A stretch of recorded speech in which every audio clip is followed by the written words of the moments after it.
আর এই অল্প শিক্ষিত লোকেরা খায় না, যার ডিগ্রি যত বেশি তার গাঁজার পাওয়ারও তত বেশি। তুমি লক্ষ্য করো, এই তোমার এই ত্রিমোহনী, এই যুবক তুমি ত্রিমোহনী ঘোরো দেখো, যারা 5 পাস করেনি ওরা সিগারেট খায় না, ওরা বিড়ি খায়। আর যারা MBBS doctor, BCS cadre, engineer, আইনজীবী, অনার্স মাস্টার্স, এরা বলছে যে আমার এত বড় ডিগ্রি, বিড়ি খাবো কেন, আমি খাবো ব্যঞ্জন সুইচ। বাংলাদেশ সংবিধানে যদি কোরআন সুন্নাহ দ্বারা রাষ্ট্র পরিচালনা হতো, পৃথিবীর কোনো পাপীকে রাসূল সাল্লাল্লাহু আলাইহি ওয়াসাল্লাম 40টা করে জুতা পিটা করেনি। কোনো পাপী নয়, সুদ খেলে মায়ের সাথে জেনা হয়, এরপরও সুদখুরকে 40টা জুতা পিটা করেননি। কিন্তু মদখুরকে রাসূল সাল্লাল্লাহু আলাইহি ওয়াসাল্লাম 40টা করে জুতার বাড়ি দিয়েছেন। কয়টা করে?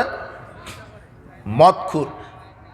এই যারা বর্তমানে সিগারেট খায়, বিড়ি খায়, জর্দা খায়, ফেন্সিডিল খায়, গাঁজা খায়, ইয়াবা খায়, যদি শরীয়তটা এই বাংলাদেশে কায়েম থাকতো তাহলে একটা সিগারেট খুর জুতার বাড়ি ছাড়া টিকে থাকতে পারতো না। বুঝেননি কথা? কানা ইয়াজরিবা ফিল খামরে বিন্নিয়ালে অল জারাবে 40। রাসূল সাল্লাল্লাহু আলাইহি ওয়াসাল্লাম মদখুরকে 40টা করে জুতার বাড়ি দিতেন। কয়টা করে? তার মানে যারা শিক্ষিত হয়ে ঘুরতো, ওর বাবাও মনে করে যে কি হনুরে, টান দিয়ে আবার উপরের দিকে ফু ছাড়ে দেয়, দেখে ফু গেল কদ্দুর। বুঝেননি কথা? ওর ডিগ্রি কিন্তু বেশি, কিন্তু কয়টা জুতার বাড়ি খাওয়ার যোগ্য? 40টা। আজকে তওবা করো। এই যুবক শোনো, তুমি তওবা করো। তুমি যেটা খাও সেটা কুকুরেও খায় না, তুমি বুঝো না কেন? ও তোমার অর্থ খাচ্ছে, তোমার চরিত্র নষ্ট করছে, তোমার যৌবন নষ্ট করছে, তোমার আমল নষ্ট করছে, ও তোমার পরকালকেও নষ্ট করছে। তুমি আজকে তওবা করো। তাহাজ্জুদও মারে, জর্দাও মারে, তারাবিও মারে, সিগারেটও মারে, 5 ওয়াক্তও মারে, বিড়িও মারে না। এরকম মুসল্লি, আরে টুপি মাথায় আছে, দাড়ি আছে মেহেদি দেওয়া, হাতে গাঁজা নিয়েই দাড়ি টুপি। দাড়ি টুপি হলো সাইনবোর্ডর, মানে শয়তানকে দেখলে এদেরকে দেখবেন যে শয়তান হলো এরকম। বুঝলেন কথা? এটা হারামখোর। এই হারাম থেকে বেঁচে থাকবেন। আল্লাহ ওয়াদা করেছেন যারা মদ পান করবে, আমি আল্লাহ তাদেরকে বিচার মাঠে গরম তরল রক্তপোষ মিশ্রিত দুর্গন্ধযুক্ত তরল খাদ্য তাদেরকে খেতে দিব। বলেন নাউজুবিল্লাহ। পোঁজ ফোড়া হয় না, ফোড়া। এই যারা হারামখোর, এই মদখোর, এদেরকে খেতে দিবেন জাহান্নামে। এই জন্য সাবধান। হালাল খেয়ে ইফতার করবেন, আর একজনকে ইফতার করাবেন। আজকে আপনি তওবা করেন। আল্লাহ সুবহানাহু ওয়া তাআলা আব্দুল্লাহ বিন আব্বাস রাদিয়াল্লাহু আনহু বলছেন, রাসূল সাল্লাল্লাহু আলাইহি ওয়াসাল্লাম বলেছেন, শোনো পৃথিবীর মানুষ, ইন্নাল্লাহা ইযা হাররামা আলা কওমিন আকলা শাই, আল্লাহ যখন কোনো জাতির উপরে কোনো জিনিসকে খাওয়া হারাম করেন, ফাহাররামা আলাইহিম সামানাহু, তার ব্যবসাকেও আল্লাহ হারাম করেন। মদ হারাম, মদের ব্যবসা কি হারাম, বিড়ি সিগারেটের ব্যবসা কি হারাম। দেখেন রাস্তা পার হয়ে দেখেন, এই যে মুদির দোকানে যান, সিগারেটও বিক্রি করছে, সয়াবিন তেলও বিক্রি করছে। বুঝেননি কথা? আপনি মুদির দোকান, 24 ঘন্টা সয়াবিন তেল, চাউল, সাবান, মরিচ, পেঁয়াজ সব বিক্রি করলেন, 24 ঘন্টায় 10,000 টাকার বিক্রি। আর একটা সিগারেট বিক্রি করেছেন 12 টাকা দিয়ে, তাহলে কত হলো? হ্যাঁ, 10,012। এই 10,012 টাকা দিয়ে একটা খাসি কিনেছেন কুরবানি দিবেন বলে, আপনার কুরবানি কবুল হবে না। কেন হবে না বলেন তো? এই 12 টাকা হারাম আছে এই কারণে। ও সিগারেট বিক্রি করে টাকা জমাচ্ছে আর হজের নিয়ত করে বসে আছে। হজ এয়ারপোর্ট পর্যন্ত যাবে না, ওখানে দোকানেই হজ। বুঝেননি কথা? দেখেন আপনি উঠেন মুদির দোকানে যান, সিগারেট বিড়ি আছে কিনা, জর্দা আছে কিনা, হারাম। বিচার মাঠে আপনার সাথে কথা, এখন তো কোনো কথা নেই, আপনি বুঝবেন না তো। বিড়ি সিগারেট হারাম, বিড়ি সিগারেটের ব্যবসা কি হারাম। জর্দা হারাম, জর্দা বিক্রি করা কি। গাঁজা হারাম, গাঁজার ব্যবসা কি। ইয়াবা ফেন্সিডিল হারাম, এর ব্যবসা কি হারাম, চিরদিনই হারাম। আপনি বৈধতা দিতে পারবেন না। আল্লাহ আমাদেরকে হালাল খাদ্য খেয়ে ইবাদত করার তৌফিক দান করুন আল্লাহুম্মা। তাহলে সাহারি খাবো, ইফতার করব, ইফতার করাবো, সিয়াম রাখবো, রমাদানে বেশি বেশি কোরআন তেলাওয়াত করব, রমাদানে উমরা করব, রমাদানে এতেকাফ করব শেষের 10 দিন। বুঝেননি কথা? রমাদানে বেশি বেশি ইবাদত করবেন, আনুগত্য করবেন। শেষ কয়েক মিনিট কথা, রমাদানের মাসলা মাসাইল। আল্লাহ 5 জন মানুষের উপর থেকে সিয়াম উঠিয়ে নিয়েছেন। কয়জন? 5 জন। আল্লাহ বলছেন ফামান কানা মিনকুম মারিদান আও আলা সাফারিন, তোমাদের মধ্যে যারা অসুস্থ, যারা মুসাফির, ওয়া আলাল্লাযীনা ইউতিকুনাহু, এবং যারা একেবারেই অপারগ, তাহলে তারা কি করবে? অন্যান্য দিনগুলি তারা আদায় করবে, কাজা আদায় করবে। সিয়াম কারো উপরে কাজা হয়, কারো উপরে কাফারা ওয়াজিব হয়। 5 জন ব্যক্তির ওপর থেকে আল্লাহ সিয়াম উঠে নিয়েছেন। তার এক মুসাফির, 1 নম্বর কি? মুসাফির। রমজানে গুরুত্বপূর্ণ সফরে চলে গেছেন কোথাও, সফর যদি কষ্টকর হয় তাহলে সিয়াম না রাখলেও হবে। মুসাফিরের ওপর থেকে আল্লাহ সিয়াম উঠে নিয়েছেন। 5 দিন সফরে ছিলেন, 5টা সিয়াম রাখতে পারেননি। এই 5টা সিয়াম কাজা আদায় করবেন। সময়সীমা আগামী রমাদান আসা পর্যন্ত, আগামী রমাদান আসা পর্যন্ত।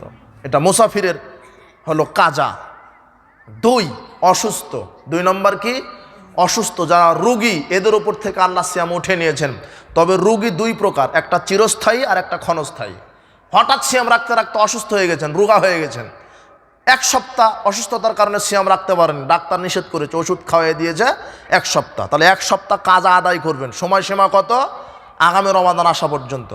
আর চিরস্থায়ী রোগী, ওই যে ক্যান্সার হয়ে পড়ে আছে, প্যারালাইজড হয়ে পড়ে আছে, বুঝেননি, অবশ হয়ে পড়ে আছে, এরকম রোগী নাই। চিরস্থায়ী, যেটা ভালো হওয়ার সম্ভাবনা নাই, এরা ফিদিয়ে দিবে। এরা কি দিবে? ফিদিয়ে দিবে। একটা সিয়াম সমান একজন ফকির মিসকিনকে খাওয়িয়ে দিবে। বুঝেননি কথা? বোঝা গেল? আচ্ছা, তাহলে মুসাফির হলো, রোগী হলো। 3 স্তন্যধাত্রী মা, গর্ভবতী স্ত্রী।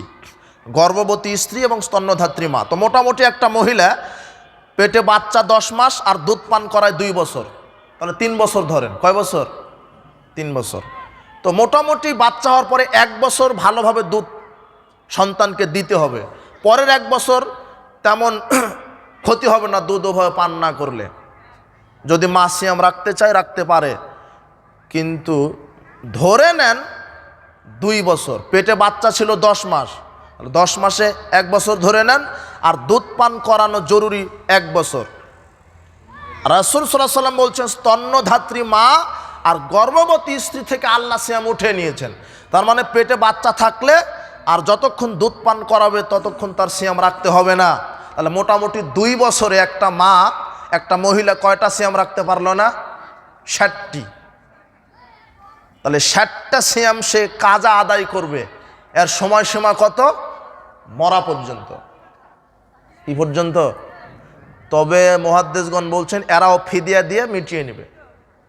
কারণ একটা মহিলা যদি বাচ্চা নিতেই থাকে, তো যারা 8, 10টা 15টা বাচ্চা, তো সারা জীবন সিয়াম ওর উপর থেকে তা আল্লাহ উঠিয়ে নিল, তাহলে তখন ফিদিয়া দিবে। বুঝেননি কথা?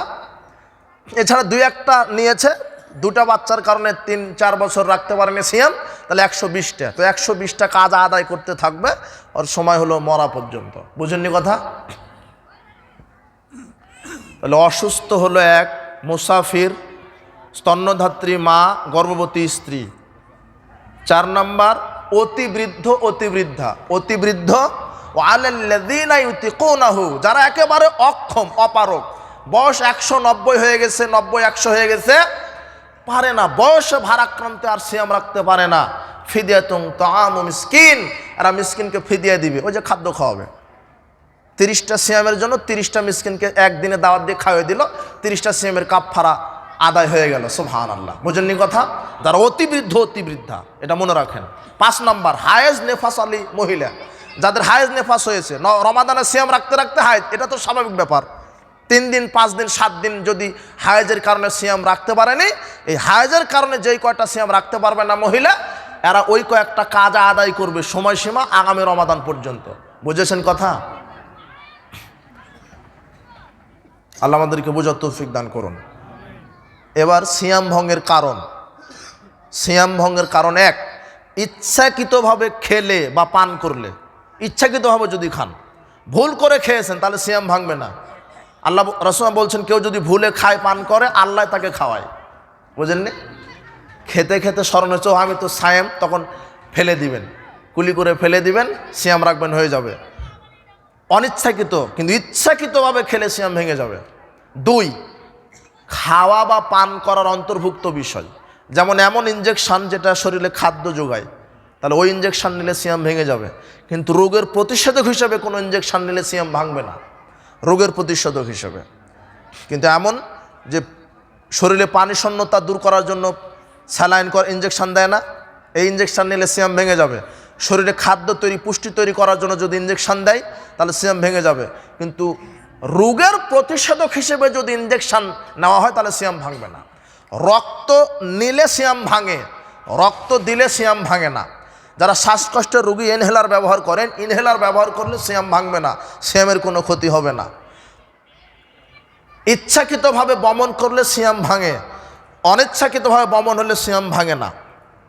তাহলে 1 নাম্বার, ইচ্ছাকৃতভাবে বমন করলে সিয়াম ভাঙে, ইচ্ছাকৃতভাবে খেলে পান করলে সিয়াম ভাঙে। 2, খাওয়া বা পান করার অন্তর্ভুক্ত বিষয়, যেমন এমন ইনজেকশান যেটাতে খাদ্য তৈরি হয়, পুষ্টি তৈরি হয়, এরকম ইনজেকশান নিলে এটা খাওয়া বা পান করার অন্তর্ভুক্ত, এমন স্যালাইন। 4 নম্বর কি?